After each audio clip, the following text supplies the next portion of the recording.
नमस्कार दोस्तों, मैं मनोज गुप्ता आपका फिर से स्वागत करता हूं अपने चैनल एम्बिन टेक्नो में।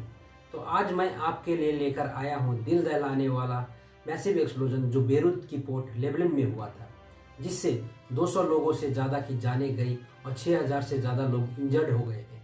और ये ब्लास्ट से सबसे बड़ा प्रश्न ये उठता है कि क्या ये न्यूक्लियर अटैक था या फिर अमोनियम नाइट्रेट से ब्लास्ट हुआ था और इससे हमारे देश इंडिया पर क्या इम्पैक्ट हुआ है। हालांकि लेबनान के प्राइम मिनिस्टर हसन देब ने ये खुलासा किया है कि ये ब्लास्ट अमोनियम नाइट्रेट से हुआ था जो बेरूत के पोर्ट के वेयर हाउस में स्टोर किया गया था।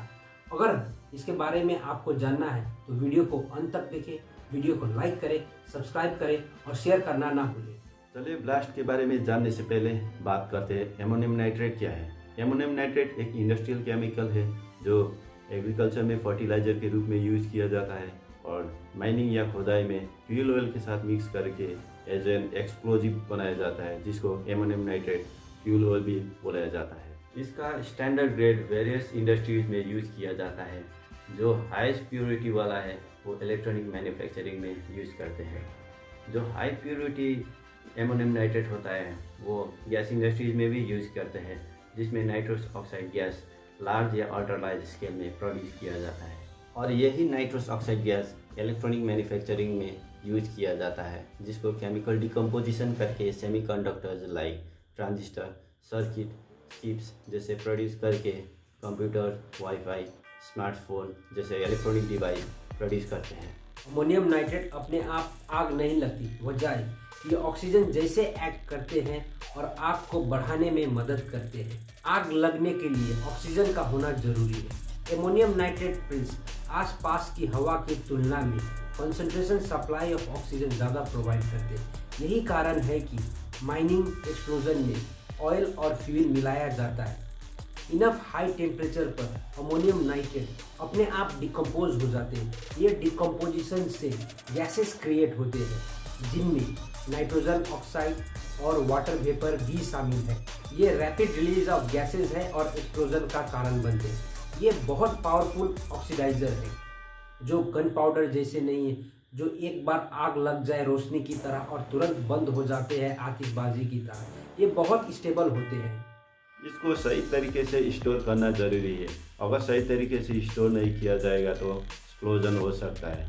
इसके लिए इसको ड्राई जगह में स्टोर करना चाहिए। अगर लंबे समय तक स्टोर किया जाएगा तो डीके होना शुरू हो जाता है। अगर सॉलिड हो जाएगा तो छोटा सा चिंगारी या आग बड़ा सा विस्फोटक हो सकता है। इसीलिए अमोनियम नाइट्रेट से डिजास्टर होने के लिए बहुत चीज़ गलत होना ज़रूरी है, जो बेरूत का पोर्ट का वेयर हाउस में हुआ घटना 1921 सितंबर में जर्मनी का ओपेक plant 4500 ton of ammonium sulphate और एमोनियम नाइट्रेट फर्टिलाइजर का केमिकल रिएक्शन होकर एक्सप्लोजन हुआ था, जिसमें 400 से ज़्यादा का जान गया था।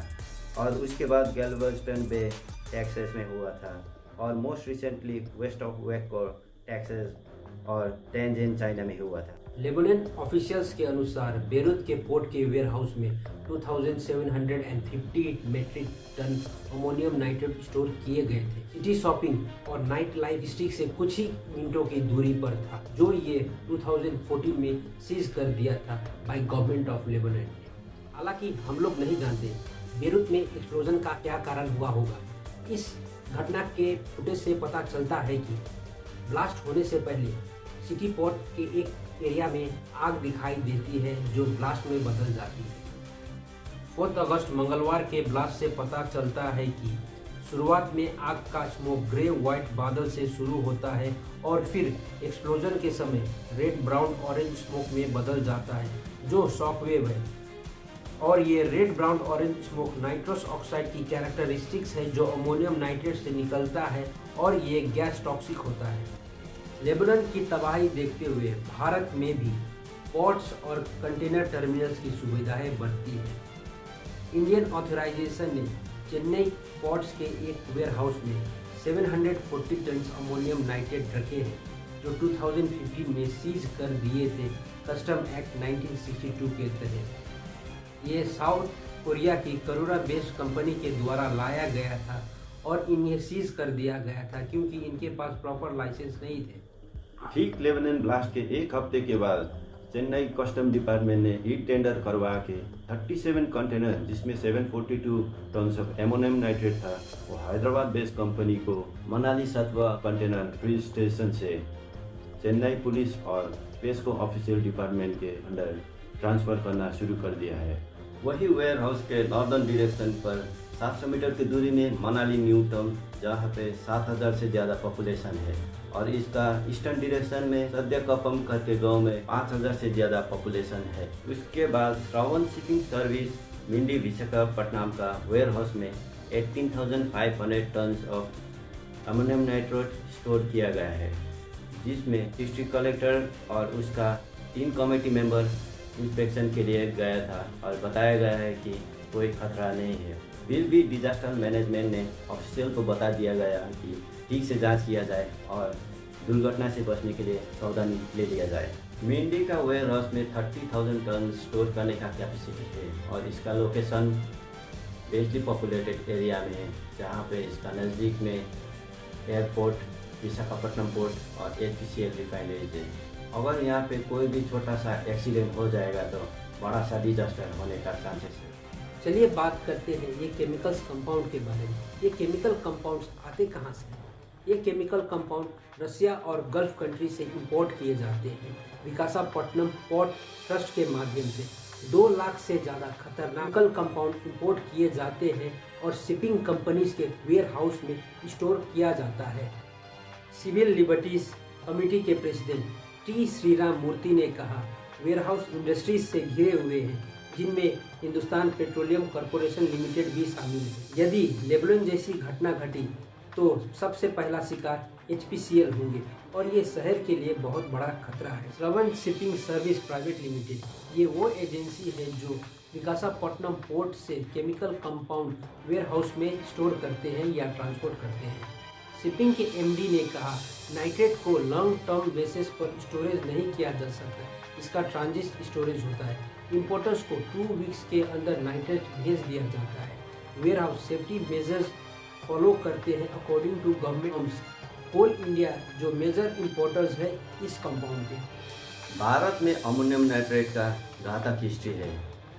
रिपोर्ट के अनुसार बीते हुए साल में आतंकी हमलों पर यही अमोनियम नाइट्रेट यूज किया गया था, जिसमें पुलवामा अटैक 2017 में, 2006 का मुंबई सीरियल ब्लास्ट जिसमें 206 लोगों का जान गया था, उसी साल का ब्लास्ट बनारस और मलाईगांव में किया गया था और 2008 में दिल्ली, बेंगलोर और अहमदाबाद पर सीरियल ब्लास्ट किया गया था। विरुद्ध के ब्लास्ट हमें ये दिखाते हैं कि ऐसे एक्सप्लोजन के बचाव के लिए नियम कितने इम्पोर्टेंट हैं। भारत में ammonium nitrate rule 2012 explosive act में फ्रेम किया गया है। चलिए बात करते हैं एक्ट 2012 के बारे में।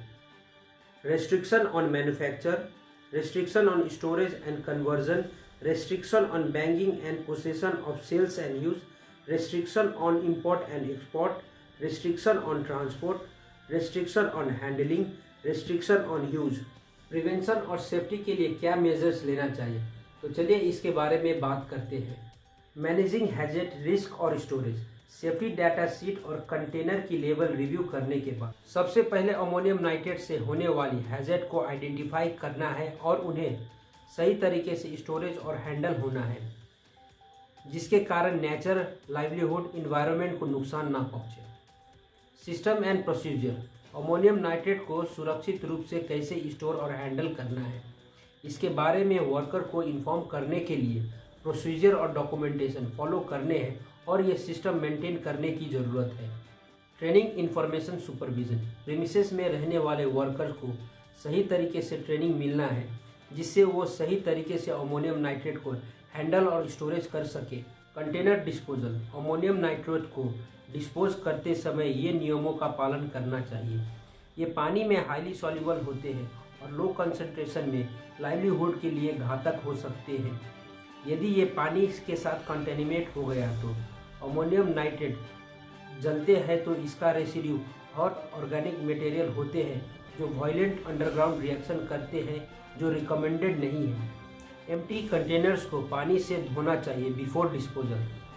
जब तक कंटेनर को मटेरियल से रिफिल नहीं किया जाता तब तक कंटेनर को हटा देना चाहिए या फिर फुली डिस्ट्रॉय कर देना चाहिए। अब तक ऐसे दुर्घटना भारत में तो हुए नहीं, फिर भी गवर्नमेंट ऑफ इंडिया को इसके बारे में सोचना चाहिए और सेफ्टी मेजर्स लेना चाहिए। इसके बारे में आपको क्या कहना है? आप अपने विचार कमेंट करें। इसी के साथ हम आपसे विदा लेते हैं। मिलते हैं अगले वीडियो में। तब तक के लिए आप अपना ख्याल रखें, सुरक्षित रहें। जय हिंद, जय भारत।